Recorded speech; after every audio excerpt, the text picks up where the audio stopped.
ಈ ಪಂಚ ಗ್ಯಾರಂಟಿ ವಿಚಾರದಲ್ಲಿ ಕತ್ತರಿ ವಿಚಾರಕ್ಕೆ ಸಂಬಂಧಪಟ್ಟಂತೆ ವಿಪಕ್ಷ ನಾಯಕ ಆರ್ ಅಶೋಕ್ ಅವರು ಕೂಡ ಪ್ರತಿಕ್ರಿಯೆಯನ್ನು ಕೊಟ್ಟಿದ್ದಾರೆ. ಗ್ಯಾರಂಟಿ ಯೋಜನೆ ಜಾರಿ ಮಾಡುವಾಗ ಚರ್ಚೆ ಮಾಡಬೇಕಾಗಿತ್ತು.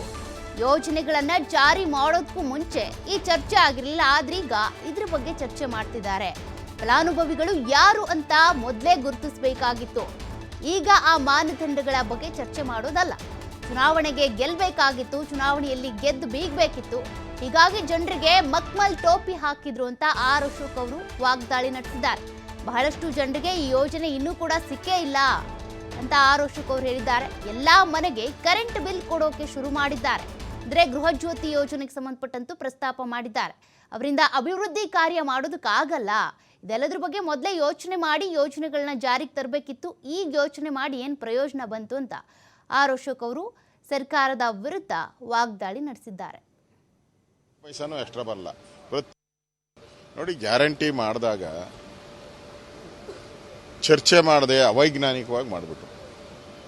ಚರ್ಚೆ ಮಾಡಬೇಕಾಯ್ತು. ಎಷ್ಟು ಫಲಾನುಭವಿಗಳಿರ್ತಾರೆ, ದುಡ್ಡು ಎಲ್ಲಿಂದ ಬರ್ತದೆ. ಫಸ್ಟು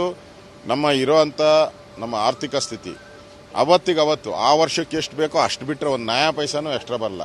ಪ್ರತಿ ವರ್ಷನೂ ನಾವು 1 ಲಕ್ಷ ಕೋಟಿ ಸಾಲ ಮಾಡಬೇಕು. ಪ್ರತಿ ವರ್ಷನೂ ಕೂಡ ಯಾವುದೇ ಸರ್ಕಾರ ಬಂದರೂ ಕೂಡ ಪ್ರತಿ ವರ್ಷನೂ ಕೂಡ 1 ಲಕ್ಷದ ಮೇಲೆ ಸಾಲ ಮಾಡಬೇಕು. ಹಂಗೆ ಗೊತ್ತಿದ್ದು ಕೂಡ 65,000 ಕೋಟಿ ಎಕ್ಸ್ಟ್ರಾ ಅಂತ ಹೇಳಿದ್ರೆ ಎಲ್ಲಿಂದ ಬರ್ತದೆ ದುಡ್ಡು? ಫಸ್ಟು ಸಂಪನ್ಮೂಲ ಎಲ್ಲಿಂದ ಬರುತ್ತೆ ಅನ್ನೋದು ಗ್ಯಾರಂಟಿ ಮಾಡಿಕೊಂಡು ಆಮೇಲೆ ಈ ಗ್ಯಾರಂಟಿಗಳು 5 ಗ್ಯಾರಂಟಿ ಮಾಡಬೇಕಾಯ್ತು. ಅದನ್ನು ಬಿಟ್ಟು ಸಂಪನ್ಮೂಲದೇ ಗ್ಯಾರಂಟಿ ಇಲ್ಲ, 5 ಗ್ಯಾರಂಟಿ ಘೋಷಣೆ ಮಾಡಿಬಿಟ್ರು. ಚುನಾವಣೆ ಗೆಲ್ಲಬೇಕಾಯಿತು. ಚುನಾವಣೆಗೇನೋ ಒಂದು ಜನಗಳು ಮಕ್ಮಲ್ ಟೋಪಿ ಹಾಕ್ತಾರೆ ಅಂತಾರಲ್ಲ, ಹಂಗೆ ಟೋಪಿ ಹಾಕ್ಬಿಟ್ರು, ಅನೌನ್ಸ್ ಮಾಡಿಬಿಟ್ರು. ಈಗ ಅವ್ರ ಕೈಲಿ ಕೊಡೋಕ್ಕೆ ಸಾಧ್ಯನೇ ಇಲ್ಲ. ಯಾವ್ಯಾವುದು ಘೋಷಣೆ ಮಾಡಿದ್ರು ಅವೆಲ್ಲನೂ ಕೂಡ ಹಳ್ಳ ಹಿಡಿತಾ ಇದೆ.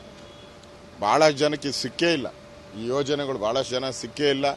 ನೋಡಿ, ಬಸ್ಗಳು ಅಂತೂ ಕೂಡ ಪಾಪ ಶಾಲಾ ಮಕ್ಕಳು ನೆಮ್ಮದಿಯಿಂದ ಇಡೀ ಕರ್ನಾಟಕದಲ್ಲಿ, ಅವರು ನಮ್ಮ ದೇಶದ ಮುಂದಿನ ಪ್ರಜೆಗಳು. ನಮ್ದು ಇನ್ನೊಂದು 10 ವರ್ಷಕ್ಕೆ 20 ವರ್ಷಕ್ಕೆ ಅವರು ನಮ್ಮ ದೇಶನ ನಡೆಸೋವಂಥವ್ರು, ನಮ್ಮ ರಾಜ್ಯ ನಡೆಸೋವಂಥವ್ರು. ಅವ್ರನ್ನೆಲ್ಲ ರೋಡಿಗೆ ತಂದ್ಬಿಟ್ರಿ ಇವರು. ಅವರು ಬಸ್ಸಲ್ಲಿ ಹೋಗ್ತಾ ಇದ್ರು, ಅವರೆಲ್ಲ ನಡ್ಕೊಂಡು ಹೋಗಂಗೆ ಮಾಡಿಬಿಟ್ರಿ ಇವರು. ಮತ್ತೆ ಕರೆಂಟು ಫ್ರೀ ಅಂತ ಹೇಳಿದ್ರು. ಮಾದೇವಪ್ಪ ನಿನಗೂ ಫ್ರೀ, ಕಾಕಾ ಪಾಟೀಲ್ ನಿನಗೂ ಫ್ರೀ ಅಂದ್ರು. ಕೊನೆಗೆ ಯಾವನಿಗೂ ಫ್ರೀ ಇಲ್ಲ. ಈಗೆಲ್ಲ ಬಿಲ್ಗಳು ಕೊಡ್ತಾ ಇದ್ದಾರೆ, ನೋಡ್ತಾ ಇದ್ದೀನಿ, ಹೇಳ್ತಾ ಇದ್ದಾರೆ. ಎಲ್ಲರ ಮನೆಗಳು ಬಿಲ್ಗಳು ಕೊಡ್ತಾ ಇದ್ದಾರಂತೆ ಡಿಪಾರ್ಟ್ಮೆಂಟ್ ಅವರು. ಆಗ್ತಾ ಇಲ್ಲ ಅವ್ರ ಕೈಲಿ. ಯಾಕಂದರೆ ಈಗಾಗಲೇ ಡಿಪಾರ್ಟ್ಮೆಂಟು ಬೆಸ್ಕಾಮ್ ಏನಿದೆ ಮತ್ತು ಎಲೆಕ್ಟ್ರಿಸಿಟಿ ಬೋರ್ಡ್ ಏನಿದೆ ಲಾಸಲ್ಲಿದೆ.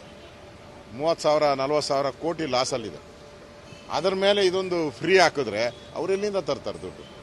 ಅದರಿಂದ ಕಾಂಗ್ರೆಸ್ ಅವರು ಈ ಮಕ್ಮಲ್ ಟೋಪಿ ಏನು ಹಾಕಿದ್ರು ಇದು ಅವ್ರ ಬಣ್ಣ ಬಯಲಾಗ್ತಾ ಇದೆ. ಅವ್ರ ಕೈಲಿ ಕೊಡೋಕ್ಕೆ ಸಾಧ್ಯನೇ ಇಲ್ಲ ಪಾಪ. ಯಾಕಂದರೆ MLAಗಳೆಲ್ಲ ಅವಾಗೆ ಈ ಸರ್ಕಾರಕ್ಕೆ ವಿರುದ್ಧ ಘೋಷಣೆಗಳನ್ನು ಕೂಗ್ತಾ ಇದ್ದಾರೆ. 1.5 ವರ್ಷ ಆಯಿತು, ಒಂದೇ ಒಂದು ಅಭಿವೃದ್ಧಿ ಕಾರ್ಯ ಆಗ್ತಾ ಇಲ್ಲ ಅಂತೇಳಿ. ಎಷ್ಟು ವರ್ಷ ಹಿಂಗೆ ಇರ್ತಾರೆ MLAಗಳು? ಅದು ಕಾಂಗ್ರೆಸ್ MLAಗಳು. ಅದರಿಂದ MLAಗಳೆಲ್ಲ ಈ ಸರ್ಕಾರಕ್ಕೆ ಧಿಕ್ಕಾರ ಹಾಕಿ ಕಾಂಗ್ರೆಸ್ ಪಾರ್ಟಿ MLAಗಳು ಧಿಕ್ಕಾರ ಹಾಕುವಂಥ ಸ್ಥಿತಿ ಬರಕ್ಕೆ ಮುಂಚೆ ಎಚ್ಚೆತ್ತುಕೊಂಡ್ರೆ ಒಳ್ಳೆಯದು. ಇಲ್ಲ ಅಂತ ಹೇಳಿದ್ರೆ ನಿಮ್ಮ MLAಗಳೇ ನಿಮ್ಮ ಸರ್ಕಾರವನ್ನು ಬೀಳಿಸ್ತಾರೆ.